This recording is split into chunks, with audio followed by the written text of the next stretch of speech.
Hey, hi, and hello. Welcome back to the channel. My name is Chris and I talk about true crime here. If that is something that you're interested in and you haven't already, please hit that little subscribe button down below. It is always appreciated. This one might be a tad long, so why don't you grab a coffee, an adult bevy, or drink of your choice, sit back and relax. Well, as relaxed as you can get with these kinds of cases. A few side notes. This one is a little heavy and it involves teens and children, so viewer discretion is advised.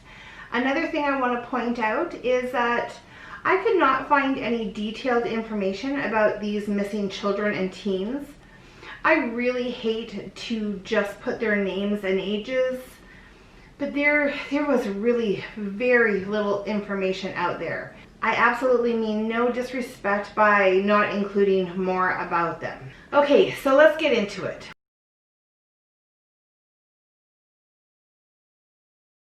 We are heading over to Vancouver, BC, Canada, the Lower Mainland.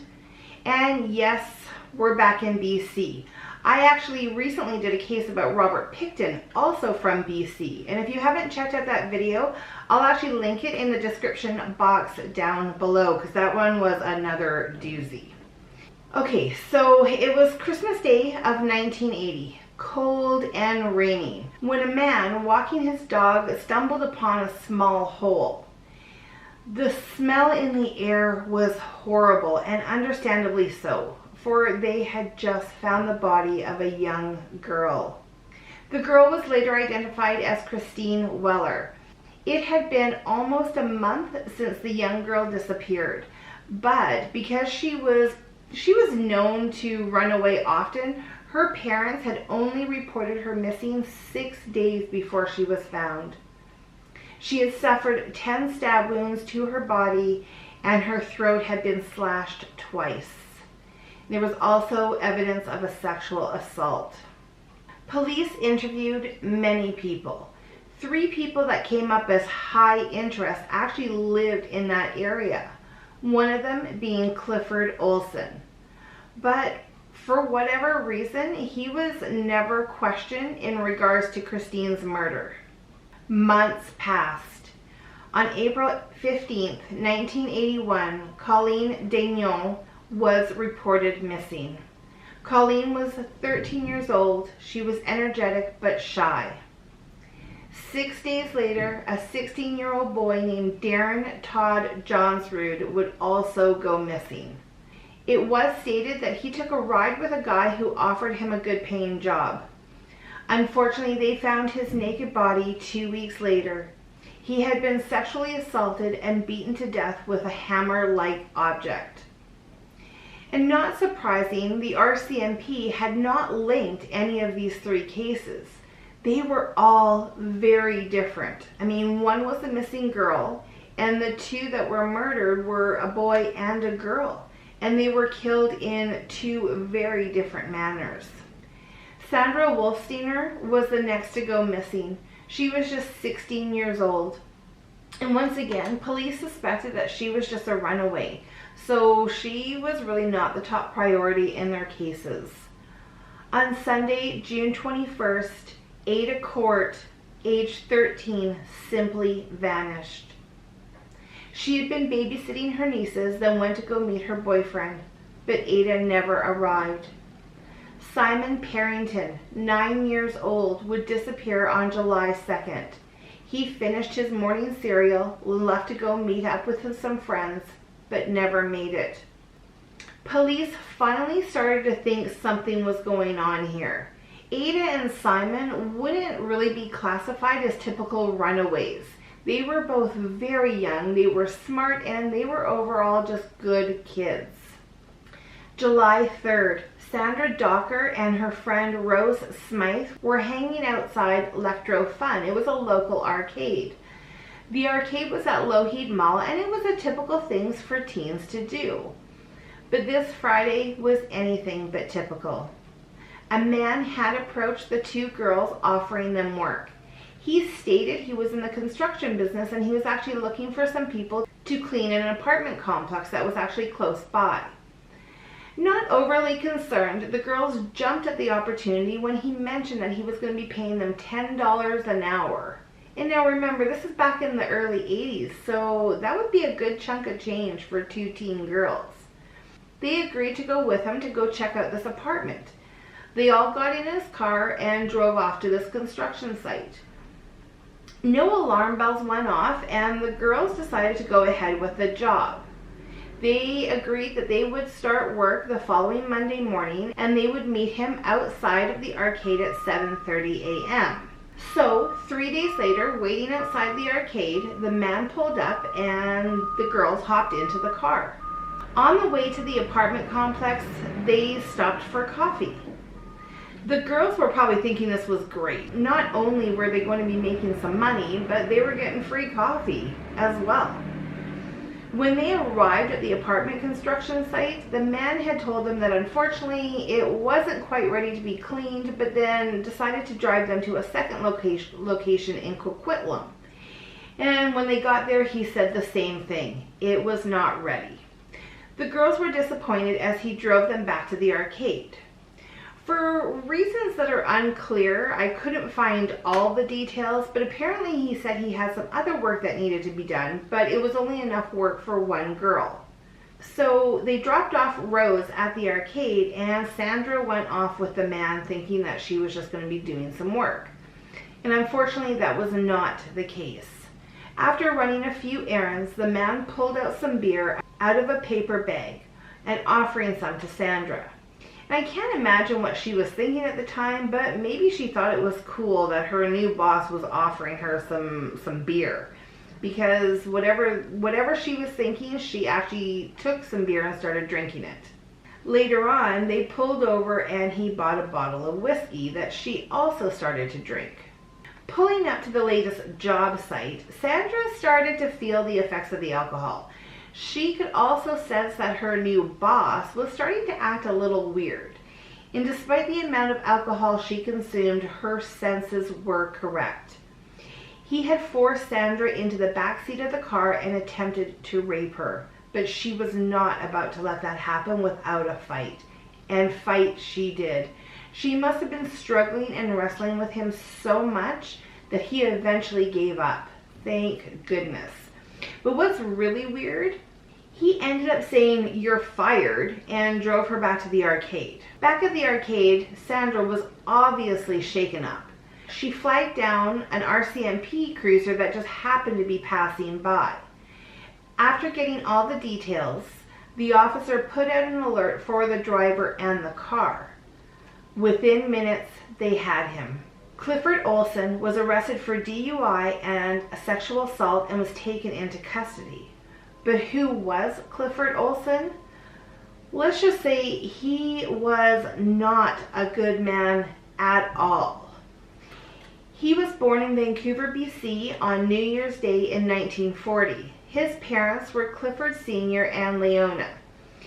There's not a lot of detail about his childhood, but he was described as having below normal intelligence and he lacked maturity. He had two younger brothers and a sister, and it was stated that Clifford Jr. would be the troublemaker of the family. There were also rumors that he had started to torture and kill small animals, including two pet rabbits they had. Big red flag there. He was also very well known by the police, as he started getting into trouble from age 10. His crimes are a laundry list of items. Over the years, he had been charged with theft, armed robbery, breaking and entering, forgery, escaping custody, and auto theft. He had also been arrested on a few sexual assault cases, but for some reason or another, none of them actually led to a charge. Clifford Olson had been a regular in prison, and he was going in and out since the age of 17. Even in prison, he was causing trouble. He was always writing letters to the government and also causing other issues with other inmates. He became known as a rat, basically snitching out other inmates for them doing things. And this does not sit well in prison. And at one point, he had actually been stabbed 7 times by a fellow inmate. They moved him around quite a bit because he was such a troublemaker that they thought that if they left him in one place or one prison for too long, somebody would take him out. During one of his prison stays, Olson met a guy named Gary Marcoux. He was in for brutally raping and murdering a young girl. Now, Olson, being the guy that he is, gained Marcoux' trust. Marcoux confided all the horrific details about the crime to Olson. Olson then turned around and ratted him out, so much so that Olson even testified in Marcoux' trial. In 1978, Olson was released from prison and he took off to the east coast of Canada. But he couldn't stay out of trouble. By now, he had developed a twisted interest in violence and child porn. Once again, police were looking for him to charge him with counts on child porn, but he was never arrested. Why? Well, he had actually made his way back to BC on the west coast and actually was in jail once again, this time on a rape charge. It was stated that during his entire adult life, he had only actually spent 4 years as a free man. That's who Clifford Olson was. Now here we are back in August of 1981, and Olson was back in custody for the attempted abduction and sexual assault on Sandra. The detectives of the Burnaby RCMP knew they had their hands full. At one point in the interrogation, Olson even smugly pointed out that he had actually helped the police with the Marcoux case. I mean, like that would even matter at this point. The police started putting the puzzle together. Both Darren Johnsrud and Ada Court had been seen near the same arcade. They knew the killer was sitting right in front of them, but they just had to prove it. Unfortunately, they figured that Sandra, the young girl that had escaped Olson, because of the amount of alcohol that she had consumed, her testimony would not prove credible in a court of law. So they decided not to go ahead with any charges, but they were to watch Olson really closely. Are you kidding me? They had suspected that he was BC's first serial killer, and they just let him go. On July 9th, Judy Kozma would end up going missing, and using the same MO as before, like he did with Sandra, offering cleaning jobs at $10 an hour, offering her beer, pretty much the exact same thing. But this time, Olson had another person in the car with him named Randy Ludlow, which I couldn't find any details as to why Randy was there, but it was a good thing because Randy would end up testifying later on. On July 15th, members of the Vancouver and New Westminster Police Department came together to discuss all these disappearances of these young kids. Detective Les Forsyth put together a 5-page profile and passed it around. In this profile, he named his #1 suspect, Clifford Olson. They also talked about his MO and all his past crimes. And remember, he had plenty. July 23rd, Raymond King would be the next to go missing. He was 15 years old and he had left home on his bike to go search for some odd jobs. They found his bike, but Raymond was nowhere to be found. July 24th, Sigrun Arndt, and I apologize if I pronounced that wrong, she was a visiting German student. She would also go missing. On July 25th, Judy Kozma's decomposing body was found in Weaver Lake. She had been stabbed multiple times. On July 27th, Terry Lynn Carson, age 15, would go missing. On July 30th, Louise Chartrand, age 17, would go missing. So it was apparent to the RCMP that whoever was doing this was clearly escalating at this point. RCMP Superintendent Bruce Northrop met again with the detectives to discuss all these missing children. He provided another detailed list with suspects, and once again, Clifford Olson was on the top of the list. Because of the speed in which the children were going missing, the task force was granted permission to place Olson under Special O surveillance. And Special O is actually an elite group of people specializing in the art of surveillance. August 5th, police dogs locate the body of 15-year-old Raymond King. His body was badly beaten and there were multiple skull fractures. His body was found actually not too far from where they found Judy's body. Over the next week, the RCMP Special O team would watch Olson. Olson would be driving around, he would change up the cars he was driving, and it looked as if he was searching for more victims.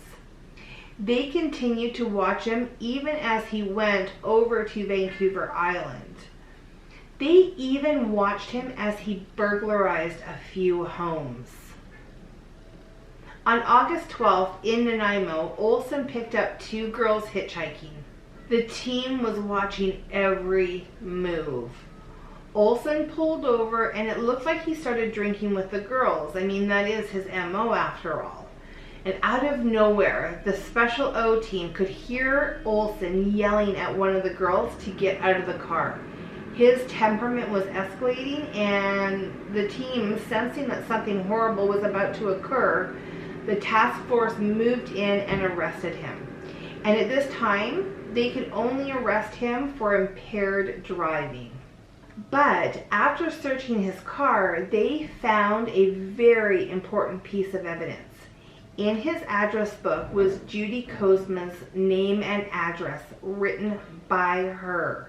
They figured that this could place the deceased victim Judy with Olson in his vehicle. The following morning on August 13th, they brought him back to the mainland and also charged him with 2 counts of burglary. They had him in custody, and it was critical at this point that the officers got a confession out of him. They interrogated him for 4 days, but Olson was not budging. They had little against him. Even with Judy Kozma's information in his address book, that was just not enough to charge him with the murder. Never mind multiple murders. But then, finally, another break came in when Randy Ludlow confirmed that he had actually been with Olson that day that Judy had vanished. Not only had Randy confirmed that that incident had happened, he also came forward and revealed that he had also been drugged and raped by Olson. The police added the murder of Judy to the charges. And after hearing all this information and what the police had on him, Olson, sitting in the interrogation room, looked up at the poster of all the missing children and finally began to talk. In exchange for detailed information, he requested that he serve out his sentence in a psychiatric hospital. That request was denied. Olson, always trying to bargain, proposed another deal to the police. He said that he would reveal where all the bodies were for $100,000. And you're probably thinking, what? He's really bargaining with the police for money? Oh yeah, he surely did. And not only that, but they actually agreed to it. The deal was signed on October 26th with the $100,000 going into a trust fund for his wife, Joan. Yeah, he was married. I never talked about her because I could not really find any information, but he was married. Can you even believe that? On 3 p.m. of the same day, Olson led the team to find the body of Louise Chartland. Over the next few days, the bodies of Simon Parrington, Ada Court, Terry Lynn Carson, Sigrun Arndt, and Colleen Dagnon and one unidentified female were finally recovered. Clifford Olson was charged with 11 counts of murder And I'm sure you're not even going to be surprised to hear, but at the beginning of the trial, he actually entered a plea of not guilty to all charges. Every time. Anyway, because of all the media attention this case was getting, the jurors were actually ordered to be sequestered for the entire duration of the trial. And the next day, still playing his games, Olson came in and actually reversed his plea. He did plead guilty to 11 charges of first-degree murder. He received life in prison with a recommendation never to be granted parole. A recommendation? I can't even. Anyway, after the trial, the reports actually came out regarding the $100,000 deal that was given to him. The public was outraged. The media, as well as the public, was calling it cash for corpses and blood money. The Clifford Olson case inspired a Canadian law, which is actually now used in many other countries, that states criminals should not be able to profit from their crimes. Understandably so. During his time in prison, his behavior never changed. He would always be writing letters complaining about his treatment. He even wrote a book, and the worst of all, he actually sent out several letters to his family's victims detailing their children's deaths. And how these letters were ever allowed to leave prison is beyond me. On September 30th of 2011, at age 71, Clifford Olson died of cancer. And he was dubbed the Beast of BC. And that's it for today's case. I hope you guys enjoyed this one. And if you did, please don't forget to hit that little thumbs up as you head out. And until the next case, I hope everybody's being well and staying safe. Lots of love from Calgary.